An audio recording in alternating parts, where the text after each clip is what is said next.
Let me tell you about a society which had bigger masjids than you had, which had bigger scholars than you had, which had bigger darulooms than you had. This was Muslim Spain. It had far bigger masjids than you had. Qurtuba, in the height of its flowering, had over 600 masjids. And recently, a couple of years, 19 of us from this masjid went to Qurtuba, where there were 600 masjids. We found one, and that was closed. Why? What happened? Because these were people who forgot Allah, and Allah made them forget themselves. And you look at the scholars of Spain. Who were the scholars of Spain? There were the likes of Ibn Hazm, there were the likes of Imam Qurtubi, there were the likes of Ibn Abdul Barr, there were the thinkers like Ibn Sina, Ibn Rushd. These were people who were the backbone of Islamic learning. There were no greater scholars than these in the history of Islam. And Andalusia, Spain, was built on the model of Medina. And as long as their focus remained on Medina, they flourished. But when their focus turned toward the dunya, then that same progressive society sank. Because the Muslims were not created for the dunya. The Muslims were not created for the dunya. The Muslims were created for the hereafter. We are Abdullah. We are the slaves of Allah subhanahu wa ta'ala. And the highest status that we can reach is that we will remain the slaves of Allah subhanahu wa ta'ala. This very society, Spain, when their own people, their focus became the dunya, then every single person was concerned about himself. He was concerned about his own kursi. And the narrations mention that the rulers of Spain, what they would do, that the Muslims would actually make treaties with the Christians, and they would fight against their own Muslims. They would fight against their own Muslims. And really these were the Abu Righals of that time. And throughout history you will find Abu Righal. Do you know who Abu Righal was?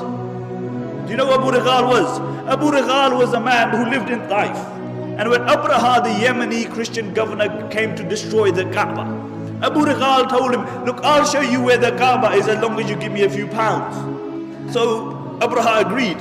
When Abu Righal reached the outskirts of Makkah, he died. And what the Arabs would do, they would pelt his grave with stones, because he was a man who was ready to sell his religion and his people for $1 and a dime. And until today, the Arabs say, if they see a person of a deceptive nature, they say, "Huwa Abu Righal." He's Abu Righal. And these were the Abu Righals of that time. And one place after the other fell in Muslim Spain. One place after the other. Until there was only one place left, and that was Granada. And Granada fell 50 years after the rest of Spain. Until Abu Muhammad, he drew a treaty with the Christians on the condition that he would allow them to take over, on the condition that they would not persecute the Muslims, that they would not forcefully convert the Muslims, that they would not remove the Muslims from their post. And when the Christians came in, the first thing they did, they reneged on their promise. And when they entered the al-hambra palace, have you seen the al-hambra palace? Wallahi, when you look at the al-hambra palace, the eyes marvel at the architecture and artistry. It is an amazing palace, and throughout the palace you will see one word, La ghaliba illallah. That dominance is only for the sake of Allah. Dominance is only for the sake of Allah. Where are those people who wrote La ghaliba illallah? Where are those people? See, La ghaliba, the engraving remained on the walls, but the reality of it was removed from their hearts. And the reality is that the al-hambra palace, to a great degree, encompasses the decline of the Muslim Ummah, whilst the mud hut in which Umar ibn Khattab radiallahu anh lived embodies the spirit of Islam. And really, when these Christians, they walked into the al-hambra, they found the highest place that they could find, and they erected a crucifix there. And when Abu Muhammad saw this, he began to cry. He began to cry, and his mother rebuked him. She said, why are you crying like a woman when you couldn't defend it like a man? Why are you crying like a woman when you couldn't defend it like a man? And this is our state today, really. We whinge about everything. We blame everybody else besides ourselves. We blame the Christians, we blame the Jews, we blame everybody else. But it's one person we don't blame, it's us. We even blame time. The zamana yesa.